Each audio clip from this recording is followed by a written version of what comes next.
Neuro pulmonology and centre for excellence Saideepa hospital Chandanagar Hyderabad. నమస్తే సీతక్క గారు. నమస్తే. ఒక పాట మా కోసం పాడండి. మిలమిల మెరిసిందగో మేడారం జాతర, మిలమిల మెరిసిందగో గిరిజనుల జాతర, మిలమిల మెరిసిందగో మేడారం జాతర, కలకలలాడిందిగా గిరిజనుల జాతర, వెనుదిరగని వీర వనిత సమ్మక్క జాతర, అలు పెరుగని ఆయుధమి సారక్క జాతర. సారలమ్మ గద్దె దగ్గరికి వచ్చాము. ఇప్పుడు నేనున్నది సమ్మక్క గద్దె ప్రాంగణంలో.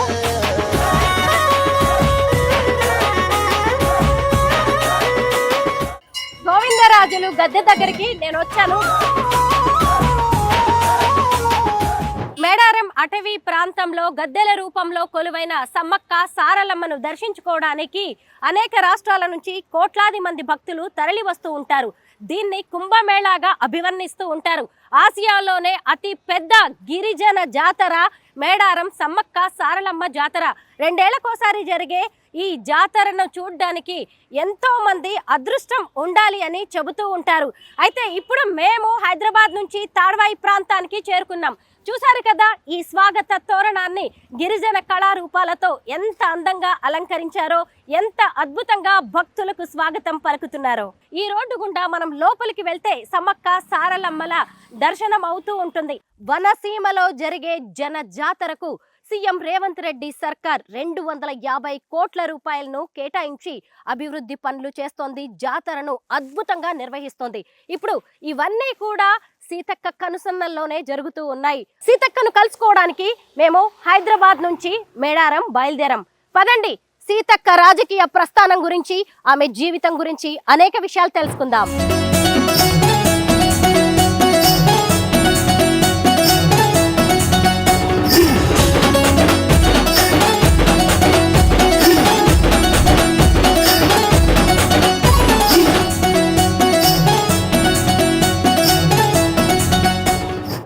కిలోమీటర్స్ జర్నీ చేసి మేము మేడారం చేరుకున్నాము. ప్రస్తుతం మాతో పాటు ఉన్నారు మినిస్టర్ సీతక్క గారు. నమస్తే సీతక్క గారు. నమస్తే. తెలంగాణ రాష్ట్ర పండుగగా గుర్తింపు పొందిన మేడారం జాతరను సీతక్క మంత్రి అయ్యాక, మంత్రి కాకముందు అని 2 రకాలుగా చెప్పుకోవచ్చు. 250 కోట్ల రూపాయలను తెలంగాణ ప్రభుత్వం మేడారం జాతరకు ఇవ్వడం అనేది చిన్న విషయం కాదు. వాటిని ఎలా ఉపయోగిస్తున్నారు, ఎలాంటి మార్పులు తీసుకొచ్చారు? మనకు ప్రతి జాతరకు కామన్గా 100 crores 110 crores అట్లా ఇస్తుంటారు. దానికితో పాటు ఇప్పుడు ఇంకా కొంచెం ఒక 20-30 కోట్లు ఎక్కువ ఇచ్చారు జాతర నిర్వహణకు. 2 yearsకి ఒకసారి వచ్చేది. గుడికి 101 crores ఇచ్చారు. చుట్టూ మాస్టర్ ప్లాను, గుడి నిర్మాణము, అగ్రనైటు. టైం తక్కువ, 3 నెలల్లో. మనకు అక్టోబర్ ఎండింగ్ వరకు కూడా వర్షాలే ఉండే. సెప్టెంబర్ 24కు సీఎం గారు వచ్చి ఇక్కడ మాస్టర్ ప్లాన్ ఓపెన్ చేశారు. కానీ అప్పటికి పూజారులు అందరూ కూడా ప్రతి ఒక్కరు కాదు కాదు వద్దు వద్దు అన్నారు. లేదు చూద్దామని ముఖ్యమంత్రి గారు మన ఇన్ఛార్జ్ మినిస్టర్గా పొంగులేటి గారికి బాధ్యత ఇచ్చారు. వారు కూడా మంచిగా తీసుకొని బాధ్యత చేశారు. నేను, సురేఖక్క, మా లక్ష్మణ్ ట్రైబల్ మినిస్టరు, ఇక్కడ అధికారులు, కలెక్టరు అందరూ కూడా బాగా కోఆర్డినేషన్ చేసి కంప్లీట్ చేయడం జరిగింది. ఇంకా చిన్న చిన్న పనులు ఉన్నాయి. అది జాతర అయిపోయిన తర్వాత కూడా ఇంకా ఈ మొత్తం చెట్లు పెట్టడం కానీ, ఇంకా ల్యాబ్స్ ఎక్కడెక్కడ ఉన్నాయి, గ్యాప్స్ ఎక్కడెక్కడ ఉన్నాయి, అవన్నీ కూడా అద్భుతంగా చేస్తాం. జాతర అయిన తర్వాత కూడా మళ్ళీ మీరు 2-3 నెలలకు మళ్ళీ రావాలి. అప్పుడు ఇంకా ఓపెన్గా క్లియర్గా తప్పకుండా వస్తాం. సీతక్క ఏది చేసినా రికార్డే. సీఎం రేవంత్ రెడ్డి గారితో పాటు మినిస్టర్స్ అందరూ ఇక్కడికి వచ్చి క్యాబినెట్ మీటింగ్ పెట్టారు. ఎందుకు అలా చేయాల్సి వచ్చింది? అంటే సీఎం గారికి కూడా ఒక భక్తి ఉంది ఇక్కడ. ఆయనకు ఈ భావోద్వేగ బంధం ఉంది. 2010 నుంచి నాకు తెలిసి వారు రెగ్యులర్గా వచ్చారు. ఇప్పటివరకు రెగ్యులర్గా వచ్చారు. కుటుంబంతో కూడా మొన్న మనమని కూడా తీసుకొని వచ్చిండు. ఆయన కొంచెం ఆ ఫీలింగ్ కూడా, పాదయాత్ర కూడా ఇక్కడి నుంచే స్టార్ట్ చేసిండు. పాదయాత్ర స్టేజ్ నెక్స్ట్ ఇయర్లో జాతరకు ముఖ్యమంత్రిగా వచ్చిండు. 1 year లోపే. అది సెంటిమెంట్ ఆయనకు కూడా సెంటిమెంట్గా. సో అది ఇక్కడ ఉండే అటువంటి ఈ జాతర యొక్క గొప్పతనాన్ని ప్రపంచానికి చాటాలి. ఎందుకంటే ఇది కొంతమంది జాతర కాదు, అందరి జాతర, ఆదివాసీ బిడ్డల జాతరే. కానీ అందరి ఇలవేల్పులుగా, అన్ని వర్గాలు, అన్ని మతాలు, అన్ని కులాలకు, అన్ని ప్రాంతాల ప్రజలకు దీవెనలు ఇచ్చే ప్రకృతి దేవతలుగా. ప్రకృతి అయితే ఎక్కడెక్కడ అందరినీ అట్లా ఉందో ఆ రకంగానే భావించి ఇక్కడ ఫోకస్ అంటే ఈ తల్లుల దగ్గర చేసుకోవడం అనేది ఇంపార్టెంట్ అని ఇక్కడ నుంచి వారు దావోస్కి వెళ్ళడం జరిగింది. అప్పుడు కూడా ఒక ట్రోలింగ్ నడిచింది, గిరిజన మంత్రి అయిన సీతక్కకు అవమానం అంటూ మిమ్మల్ని కింద కూర్చోబెట్టారని, సీఎం రేవంత్ రెడ్డి గారి ఫ్యామిలీ పైన పీటల మీద కూర్చోబెట్టారని. ఎంత నీచం అంటే నేను అనేది అదే, నువ్వు వాస్తవాలు మాట్లాడు. మేము వాస్తవాలు మాట్లాడడం మూలంగా నీ పత్రిక కానీ నీ మీడియాకి కానీ గౌరవం పెరుగుతుంది. తప్పుడు ప్రచారం, ఇక్కడ నేనే అధిపతిని, నేనే అందరికి ఆతిథ్యం ఇచ్చిన, నేనే అందరి కూర్చోబెట్టి చీరలు బట్టలు పెట్టిన. తర్వాత సురేఖక్క అక్క నువ్వు కూడా రానన్నది. పాపం నేను ఆమె ముంగడపై కూర్చుంటే ఆమెకు అడ్డమైతా అని నేను కొద్దిగా ముందుకు కూర్చున్నా. నాకై నేను తక్కువ, మీరు ఆ వీడియోలు చూస్తే అందరికీ బట్టలు పెట్టి అటు పక్కన నిలబడుతుంటే లేదు నువ్వు కూడా ఇక్కడికి రా అని సురేఖక్క పిలిచింది. రాగానే వాళ్ళ ముంగడ కూర్చుంటే కరెక్ట్ వాళ్ళు నాకు వెనుక వాళ్ళ ఫేస్ కనపడదని సురేఖక్క ముందట నేను కూర్చున్నా. అది కింద కాదు, అది నేను పైన కూర్చోవాలంటే పైన కూర్చోగలుగుతా. అందులో ఎక్కడ కూడా అవమానం. వాళ్ళ ఇంట్లో సభ్యురాలుగా ఉంటాను నేను. అక్క అంటారు. సో ఆమె కూడా పాపము అక్క అంటది నన్ను, గీతమ్మ కూడా. పిల్లలు కూడా నైమిష కూడా మంచిగా అందరూ రిసీవ్ చేసుకుంటారు వాళ్ళ ఫ్యామిలీ మెంబర్ లాగా. వాళ్ళు నేనే వాళ్ళని ఆహ్వానించి వాళ్ళని గౌరవించుకుంటే నాకు అవమానం అనడం ఇది ఏమన్నా కరెక్ట్ ఉందా? అందుకని ఇట్లా తప్పుడు. ఇప్పుడు నేనే అన్ని ఏర్పాట్లు చేసిన. మనము అతిథులను గౌరవించడం మన బాధ్యత. వాళ్ళు మా అతిథులు, ఆయన అధిపతిని నేనే, అక్కడ నిర్వాహకురాలని నేనే. నాకెక్కడ అవమానం అవుతుంది? అది నేను పోయి కూర్చున్నా ముందట. సురేఖ అక్క ఎన్నుకున్నది ఆ ఫోటో, ఆమె పిలిచింది, అక్క ఫోటో దిగుదాం అందరం అంటేనే పోయినాము. పోయినప్పుడు ఆమె తలకు నేను అడ్డం అవుతా అని ఆమె ఫేస్కు నేను కొద్దిగా ముందుకు వచ్చి కూర్చున్నా. అందరికీ దండం పెట్టుకుని అదొక చరిత్రలో ఆ ఫోటో ఉంటుంది అని దేవుడికి దండం పెట్టుగా కూర్చున్నాం. ఇక ఇట్లా అంత ఘోరంగా అది తప్పు కాదు. మరి సీతక్క కదా అక్కడ, నేనే ఓనర్ను కదా, ఆహ్వానించిందే నేను. అందరికీ సొంతంగా నేను నా ఓన్గా బట్టలు కొనుక్కొచ్చి నేను సెలెక్షన్ చేసి నేను పెట్టిన వాళ్ళ కుటుంబాలకు, మంత్రుల కుటుంబాలకు నాకు అవమానం అనడం అనేది ఇది ఇంతకంటే అబద్ధం ఇంకొకటి లేదు. సీతక్క ఎక్కడ చూసినా కానీ మీ పాటలు వినిపిస్తున్నాయి. మేడారం జాతరలో ఇప్పుడు మేము వచ్చేటప్పుడు మా కార్లో కూడా పెట్టుకొని వచ్చాం. 2 పాటలు పాడారు, ఒక పాట మా కోసం పాడండి. చాలా రోజులు అప్పుడైతే ఏదో చూసి పాడినా కానీ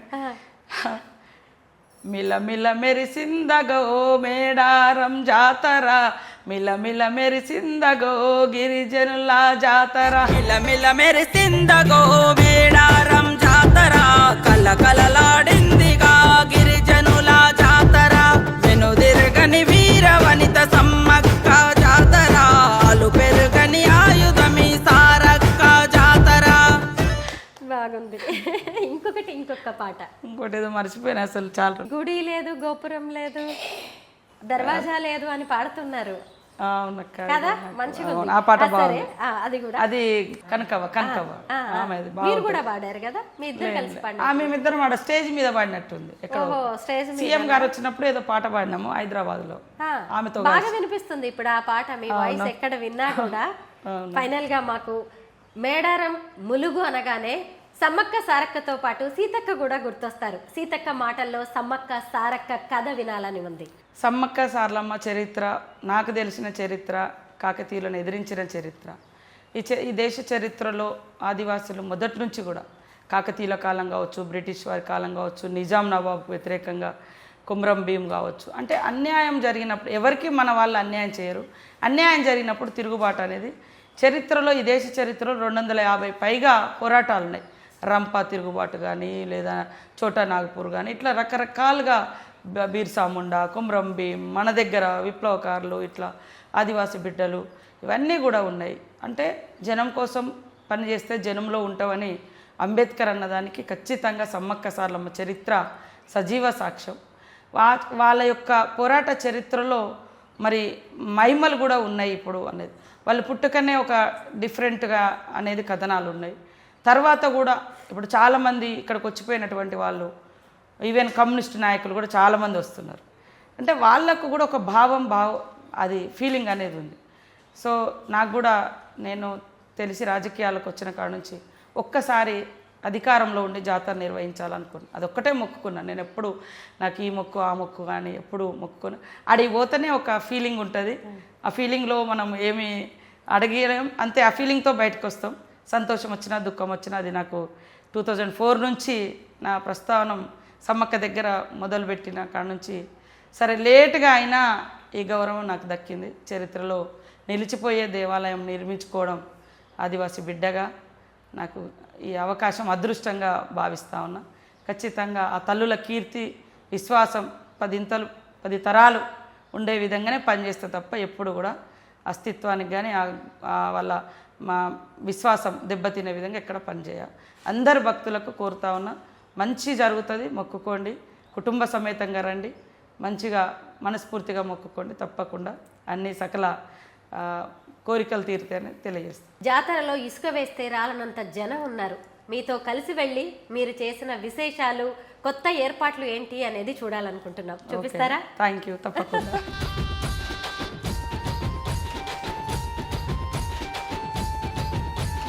సమ్మక్క సారలమ్మ వనదేవతలు, గిరిజనుల ఆరాధ్య దైవాలు.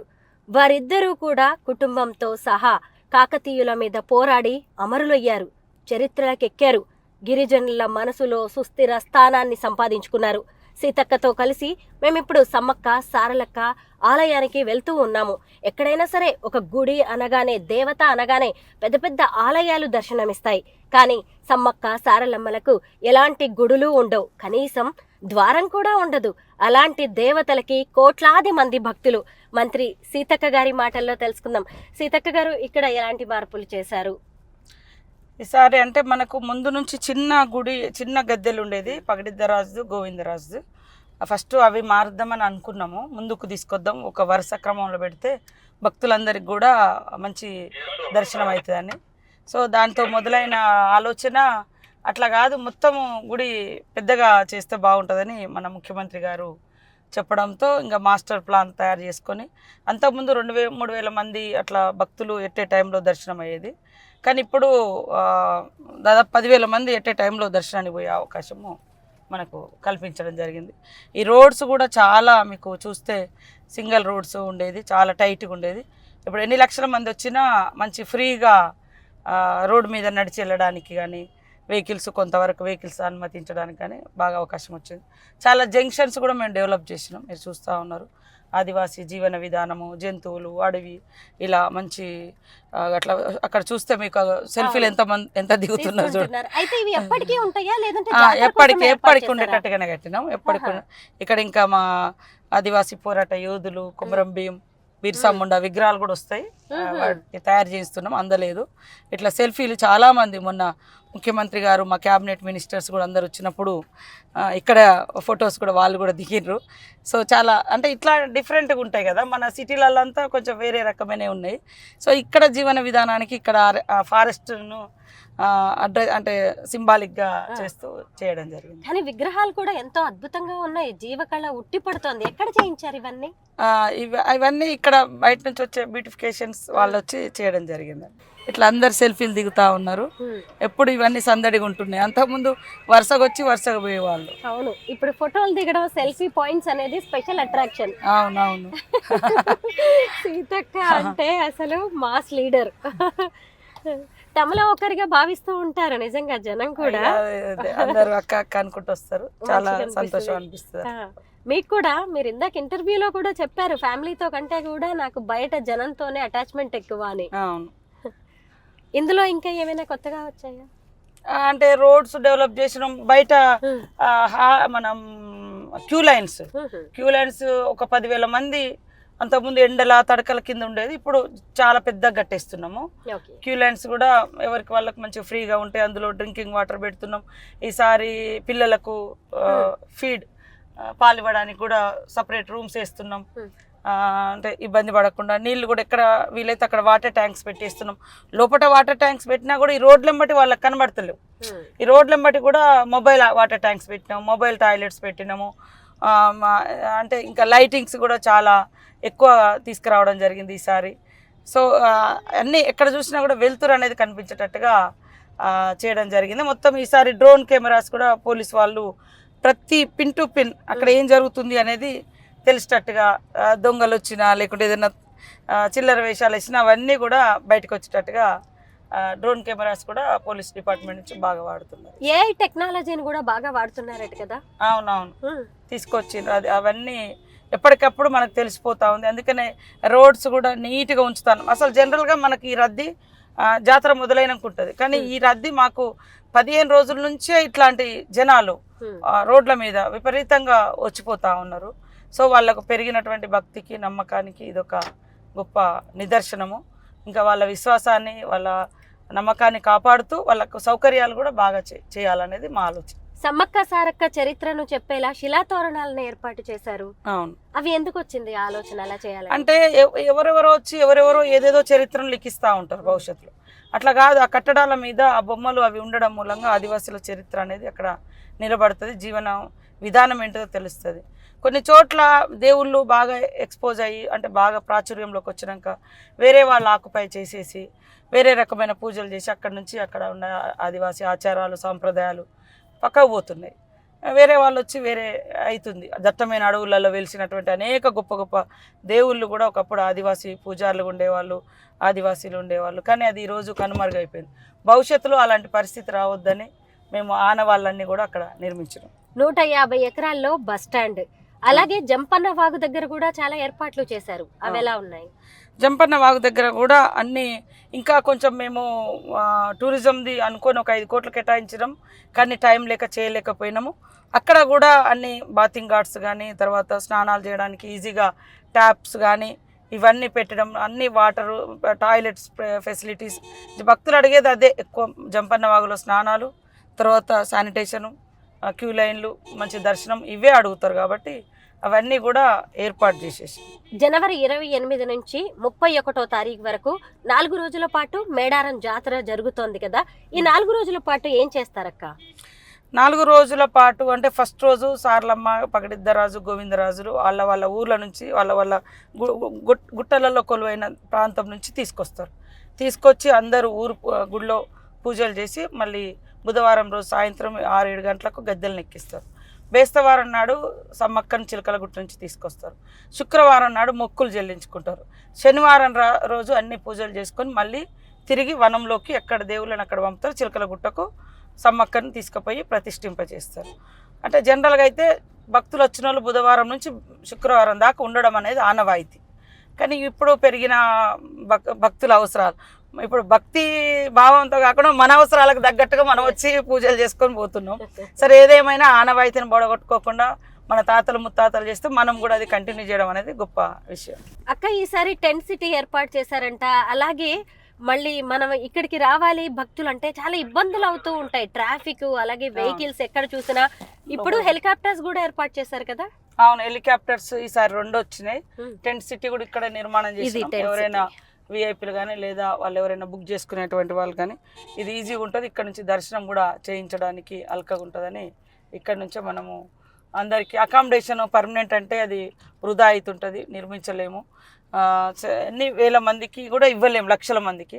ఉన్నంతలో ఈ టెంట్ సిటీని మనము తయారు చేసి ఇక్కడ పెట్టడం జరిగింది. ఆసియాలోనే అతి పెద్ద గిరిజన జాతర సమ్మక్క సారక్క జాతర. కోట్లాది మంది అనేక రాష్ట్రాల నుంచి ఇక్కడికి తరలి వస్తూ ఉంటారు.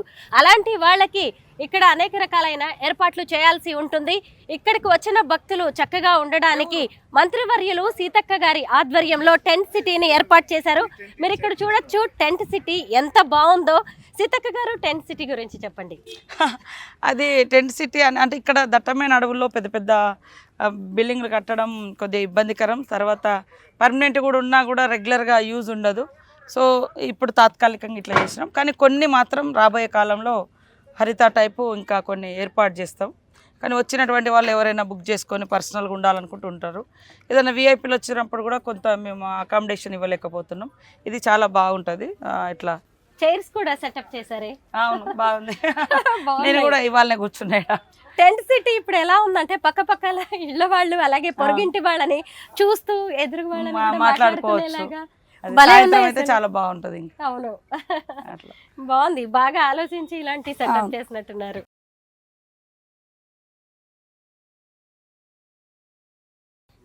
ఏసీ కూడా ఉంది దానికి. ఇప్పుడు ఏసీ ఏర్పాట్లు కూడా, dress changing room, bath, toilets ఇక్కడ అన్నీ ఉన్నాయి. డ్రెస్ చేంజ్ రూమ్, లోపల టాయిలెట్స్. ఇక్కడ టాయిలెట్స్ లోపల అందులోనే అటాచ్డ్ కూడా ఓహో ఏసీ కూడా ఉంది, ఏసీ కూడా 2 పెట్టి బెడ్స్ ఉన్నాయి. ఎవరైనా డబ్బులు పెట్టుకోగలిగేటోళ్ళు కూడా పెట్టుకొని ఉండొచ్చు. ఎంత ఉంటుందక్క ఒక రోజుకి దీని కాస్ట్? 24 hours మరి ఎంత ఉందో 10 5 ఎంత ఉందట. బాగుంది బాగుంది. ఇంతకు ముందు నార్త్ ఇండియాలో కాశీలో అలాగే కుంభమేళాల్లో ఏర్పాటు చేశారు, బట్ ఇక్కడ మనది కూడా కుంభమేళాగా మారిపోయింది కదా. ఇక్కడ మీరు టెంట్ సిటీ ఏర్పాటు చేయడం అనేది నిజంగా ముందు జాగ్రత్తగా కూడా బాగా ఆలోచించినట్టున్నారు. అది కొంచెం టైం ఈసారి మనకు జాతర కూడా ముందు వచ్చింది. అవును వాస్తవానికి ఇంకా కొంచెం టైం ఉంటే ఇంకా బాగుండు అనేది ఉంది. ఇవన్నీ ఇంకా కంప్లీట్ చేసుకుందాం. జాతర తేదీలను ఎలా నిర్ణయిస్తారక్క? వాళ్ళు మన పెద్ద మనుషులు కూర్చొని డిసైడ్ చేస్తారు. పున్నమి నిండు పున్నమి ఎప్పుడు వస్తుందో దాన్ని బట్టి డిసైడ్ చేస్తారు. హెలిప్యాడ్ ఏర్పాటు ఎక్కడ చేశారక్క? హెలిప్యాడ్ ఎవ్రీ ఇయర్ ఎవ్రీ టైంలో అది పర్మనెంట్గా ఉంటుంది, అక్కడే ఉంది. ఇంకా ఇంకొకటి కూడా ఉన్నాయి, అంటే ఈసారి ప్రైవేట్ హెలికాప్టర్స్ వాళ్ళు కూడా 2 పెట్టుకున్నారు. మనది ఇక రెగ్యులర్గా మినిస్టర్స్ లేదా గవర్నర్ గారు వాళ్ళు కూడా వస్తారు కాబట్టి ఇక్కడ పక్కనే పోలీస్ ఇదంతా పోలీసులకు కేటాయించడం ఈ రూమ్స్ అన్ని. దాదాపు ఈసారి 13,000 మంది పోలీసులను మనము ఇక్కడ డిప్లాయ్ చేస్తూ ఉన్నారు బందోబస్తు రీత్యా. వాళ్ళకి ఇప్పుడు కూడా ఇక్కడే అకామిడేషన్ ఇస్తుంటాము. ఆ పక్కనే ఎలిఫ్యాడ్ కూడా ఉంది, ఆ పక్కన గుడి కూడా వస్తుంది. సమ్మక్క సారక్కలకు ఈ నిలువెత్తు బంగారాన్ని ఎందుకు ఇస్తారు? కోళ్ళు కూడా ఎగరేస్తూ ఉంటారు కదా, ఎందుకు అవి? అది మరి ఎదుర్కోళ్ళ పండుగ అనేది ఒకటి ఉంటుంది, దేవునికి ఎప్పుడైనా చేస్తూ ఉంటాం. ఇక్కడికి వచ్చిన వాళ్ళు కూడా ఎదుర్కోడు అనేది ఇచ్చి దేవుళ్ళని తీసుకొచ్చే ముందు అది ఒక ఏమంటారు హారం లాగా అంటారు, అది ఒక మొక్కు. అంటే తల్లి వచ్చే ముందు ఆ భక్తితో మనం ఇచ్చుకునేటువంటి మొక్కులు. ఇంకా ఇక్కడ డబ్బులు ఉండేటి కాదు. ఒకప్పుడు ఆదివాసులకు వాళ్ళకుండే వస్తువులనే సమర్పించుకోవడము, బెల్లము, మరి ఇప్పపు, సారా, ఇట్లాంటివే వాళ్ళ వస్తు మార్పిడే మన ఆదివాసీ జీవితాల్లో ఎక్కువ ఉండేది. సో ఈ మార్కెటింగ్ మనీ డబ్బులు కట్నం వేసుడు అట్లాంటిది లేదు.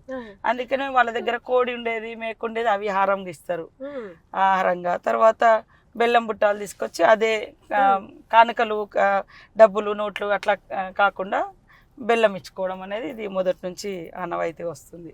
చిన్నప్పుడు మీరు ఈ జాతరకు వస్తూ ఉండేవాళ్ళ? అప్పుడు ఎలా ఉండేది ఈ ప్రాంతం అంతా? అంతా అడవి, కంక బొంగులు, ఆ గద్దె మీద కూడా కంక కనిపించేది, చుట్టూ మట్టి ఉండేది.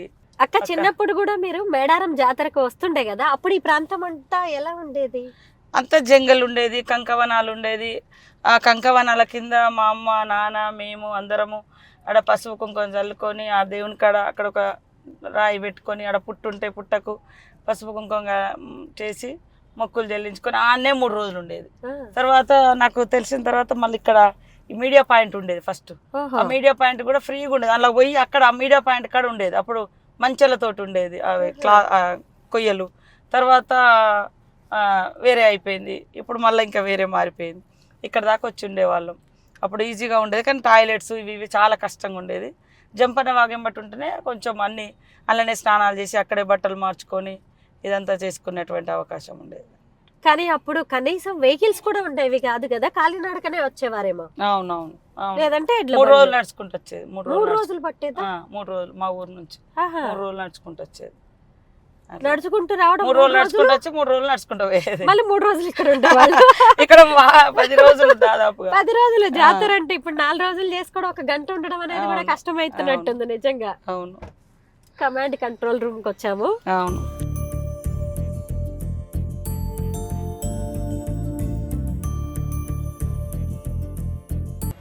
ఇక్కడ మొత్తం ఎన్ని సీసీ కెమెరాలు ఏర్పాటు చేశారు? 40 ఉన్నట్టున్నాయి. అంటే మొత్తం జాతర చూడ్డానికి మొత్తం డ్రోన్ ఇక్కడ. ఓ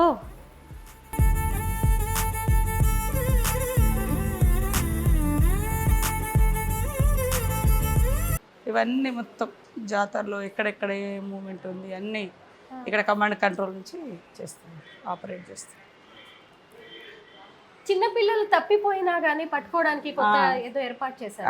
ఒక టై తయారు చేసారు, దాని ద్వారా ఈజీగా క్యాచ్ చేసుకోవడానికి దొరకబట్టడానికి మన పోలీస్ వాళ్ళు. ఇంతమంది భక్తులు వస్తారు కాబట్టి దొంగల భయం కూడా ఉంటుందేమో. దొంగలు ఎక్కువ. మన పనిలో మనం ఉంటే వాళ్ళ పనిలో వాళ్ళు ఉంటారు, కానీ దొరుకుతున్నారు దొంగలు. ఇట్లా క్లోజ్గా మానిటరింగ్ అవుతుంటుంది కాబట్టి తొందరగానే దొరకబట్టచ్చు. అవును, దొరికిర్రు కూడా 2-3 నిన్న మొన్న. ఇబ్బంది ఉండదు. ఈసారి ఎక్కువ దొంగతనాలు జరగవు. ఒకవేళ ఎవరైనా చేసినా ఇంటికి పోయినా పట్టుకొచ్చి వాళ్ళకి ఇప్పియచ్చు. అవునా? ఎలా ఎలా సాధ్యం? అది పైనుంచి కూడా ఇంకా ఈ Drones తో కూడా drones తో చూస్తున్నట్టున్నారు చేస్తా పహారా. ఉన్నారు. ఏరియల్ వ్యూ చూస్తున్నారు అవును అవును. పోలీసులు. మొత్తం 13,000 మంది పోలీసులు ఒక జాతరలో ఉండడం అంటే చిన్న విషయం కాదు. వాళ్ళందరికి కూడా ఏర్పాట్లు ఇక్కడే ఉంటాయా? ఎక్కడెక్కడ తయారు చేస్తారు డిపార్ట్మెంట్ వాళ్ళు.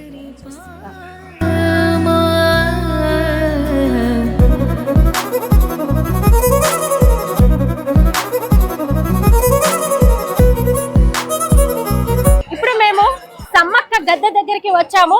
ఇంతకు ముందు ఇలాగా శిలాతోరణాలు ఉండేవి కాదు. ఎంత చక్కగా ఇప్పుడు వీటిని ఆర్చిల్లాగా గద్దెల చుట్టూ ఏర్పాటు చేశారో చూడొచ్చు. ఈ మధ్య కాలంలో ముఖ్యంగా మేడారం జాతరలో స్పెషల్ అట్రాక్షన్ గా మారినవి ఆదివాసీల సంస్కృతి సంప్రదాయాలను ప్రతిబింబించేలా ఏర్పాటు చేసిన ఈ తోరణాలు చూశారు కదా. ఆదివాసీల జీవితం ఎలా ఉంటుంది, వారి సంస్కృతి సంప్రదాయాలు, వారి ఆచార వ్యవహారాలు, వారు ఉపయోగించే వస్తువులు ఎలా ఉంటాయి, వారి ఆహారపు అలవాట్లు ఎలా ఉంటాయి అనేది చెప్పే విధంగా ఇలాగా అనేక రకాలుగా వారికి సంబంధించిన విశేషాలతో ఇక్కడ తోరణాలని ఏర్పాటు చేశారు. సారలమ్మ గద్దె దగ్గరికి వచ్చాము. తన తల్లి అయిన సమ్మక్క గద్దె వద్ద ఎలాంటి ఏర్పాట్లు ఉన్నాయో ఇక్కడ కూడా అలాగే ఏర్పాటు చేశారు. గోవిందరాజులు గద్దె దగ్గరికి నేను వచ్చాను. గోవిందరాజులు అంటే మరెవరో కాదు, సమ్మక్క కొడుకు, సారలక్కకి సోదరుడు.